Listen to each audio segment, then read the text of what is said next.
MSP बढ़ा दी गई है। केंद्र कृषि मंत्री शिवराज सिंह चौहान ने मध्य प्रदेश के किसानों को बड़ी खुशखबरी दी है। केंद्र मंत्री ने प्रदेश के किसानों की सोयाबीन की फसल की एमएसपी 4,892 रुपए करने की मंजूरी दे दी है। मंगलवार को कृषि मंत्री ने कहा था कि एमपी सरकार के संपर्क में है और सरकार का प्रस्ताव मिलते ही सोयाबीन खरीदी की अनुमति दे दी जाएगी।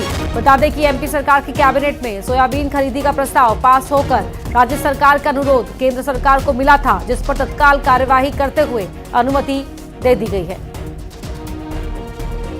सोयाबीन एमएसपी के नीचे बिक रहा था। पहले हमने महाराष्ट्र, कर्नाटक जैसे राज्यों को मिनिमम सपोर्ट प्राइस पर सोयाबीन की खरीदी की अनुमति दी थी।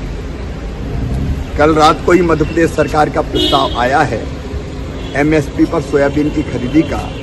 उस प्रस्ताव को हमने स्वीकृति दे दी है। मध्य प्रदेश के किसान भी चिंता न करें। प्रधानमंत्री श्री नरेंद्र मोदी जी की सरकार में सदैव उनकी नीतियां किसान हितैषी रही है।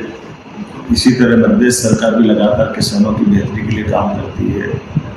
मुझे जैसे मालूम पड़ा कि सोयाबीन के दाम को लेकर के किसान चिंतित है, हमने कल कैबिनेट में इस प्रस्ताव को रखा और माननीय नरेंद्र मोदी जी की सरकार के लिए 4,892 रुपये का जो एमएसपी की प्राइस रखी है, जिस पर किसानों को अपनी फसल का ठीक दाम दिलाने के लिए एक बड़ा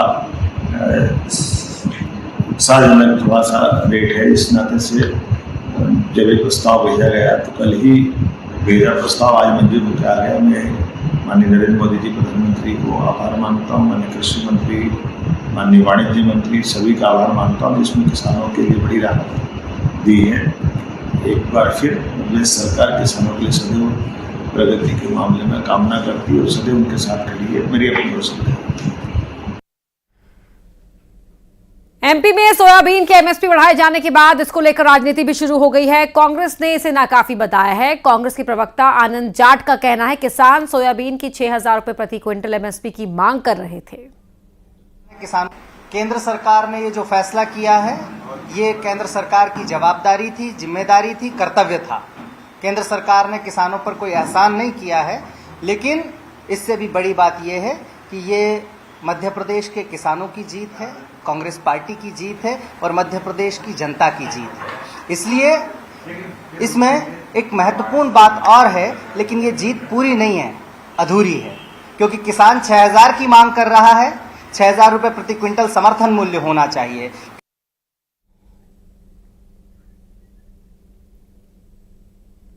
वहीं सोयाबीन के एमएसपी बढ़ाए जाने पर कांग्रेस ने सरकार पर निशाना साधा, जिसके जवाब में बीजेपी ने पलटवार किया है। प्रदेश बीजेपी मीडिया प्रभारी आशीष अग्रवाल ने कहा कि ये वही कांग्रेस है जिसने 15 महीने तक किसानों का कर्ज माफ नहीं किया। देखिए, सबसे पहले तो बड़े ही प्रसन्नता का विषय है कि हमारी डबल इंजन की सरकारों के कारण अब सोयाबीन का एक एक दाना एमएसपी पे खरीदा जाएगा। लंबे समय से ये मांग थी और हर्ष का विषय है कि जब प्रदेश सरकार की ओर से ये गया तो केंद्र सरकार ने तुरंत इस प्रस्ताव को अनुमति दी। जहां तक कांग्रेस का विषय है तो ये तो वो कांग्रेस है जिसने सदैव किसानों के साथ अन्याय किया। 15 महीने की कमलनाथ सरकार में जिन्होंने वादा खिलाफी की, दिग्विजय सिंह की सरकार में जिन्होंने मुल्तई कांड में किसानों को भून दिया, ये सिर्फ किसानों को भ्रमित करने का काम करते हैं। अगली खबर भोपाल से ही, जहां भारतीय किसान संघ 6,000 रुपए एमएसपी मांग रहा है। सोयाबीन की एमएसपी की मांग 6,000 रुपए है। संघ के प्रदेश महामंत्री चंद्रकांत गौर का बयान आया है कि या तो सरकार एमएसपी को 6,000 कर दे या फिर 1,200 रुपए बोनस दे। प्रदेश में 61 लाख टन उत्पादन का अनुमान है। किसान का एक एक दाना खरीदा जाना चाहिए। हमारी तो मांग है कि 100% हर किसान के प्रत्येक किसान की एक एक बोरा, एक एक दाना खरीदी जाए, जैसे सरकार कहती भी है। और अभी हम 16 तारीख को जो ज्ञापन देने वाले हैं उसके अंदर भी हमने ये बात लिखी है कि प्रदेश सरकार कम से कम इस पे जो समर्थन मूल्य है 4,892 रुपये, उसके ऊपर 1,200 रुपये बोनस दे प्रति कुंटल। और केंद्र सरकार के लिए जो ज्ञापन है उस पर हमने लिखा है कि क्योंकि लागत की तुलना में सोयाबीन का समर्थन मूल्य बहुत कम है, इसलिए केंद्र सरकार 6,000 रुपये समर्थन मूल्य घोषित करे। मध्य प्रदेश दुग्ध संघों की कमान नेशनल डेयरी विकास बोर्ड को दे दी गई है। अब एमपी दुग्ध डेयरी संघों का प्रबंधन राष्ट्रीय डेयरी विकास बोर्ड देखेगा।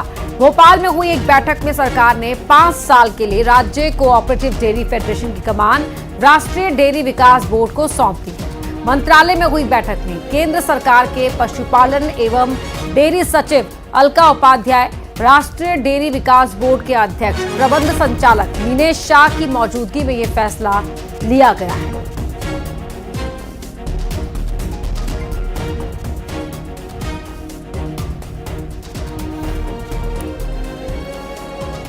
कांग्रेस के पास कोई मुद्दे तो है नहीं और कांग्रेस को जनता ने भी सबक सिखा दिया, जो वो बड़ा जनता के हितैषी बनते हैं, किसान हितैषी बनते हैं।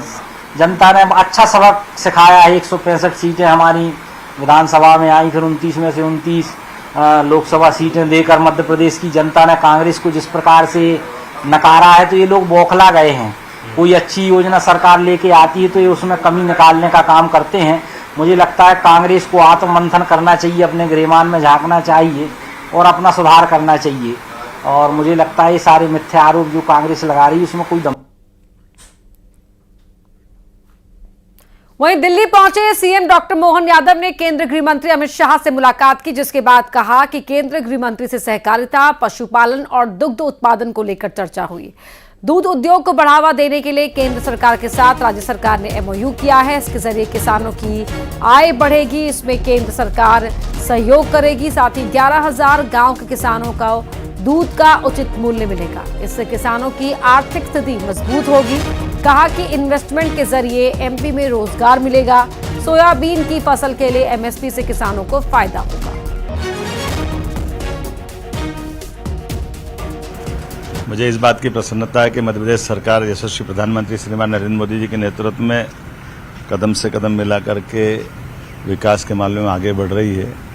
आज यशस्वी गृह मंत्री श्रीमान अमित शाह जी से मुलाकात के दरमियान मध्य प्रदेश में सहकारिता के क्षेत्र में भी काफ़ी काम की गुंजाइश है और ख़ास करके पशुपालन और दूध उत्पादन को लेकर के हमारे पास नेशनल डेयरी डेवलपमेंट बोर्ड के माध्यम से सहकारिता के लिए बड़ा स्कोप है।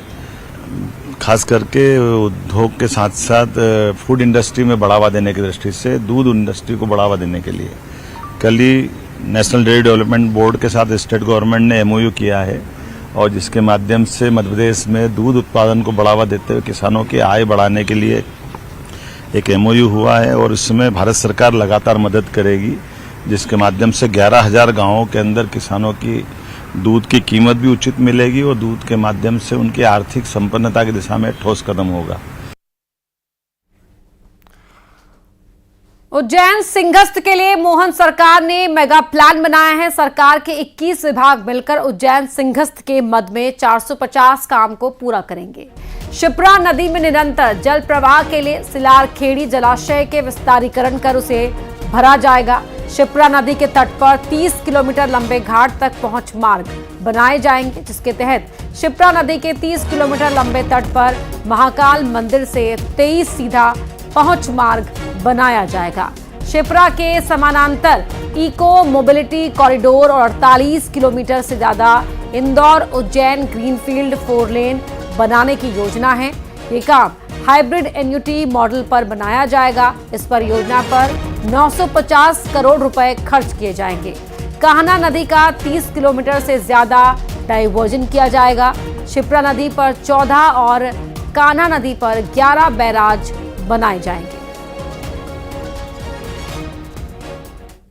सिंहस्थ बहुत दिव्य और भव्य हो, इसके लिए सिंहस्थ से संबंधित बैठक भी कल संपन्न हुई, जिसमें सभी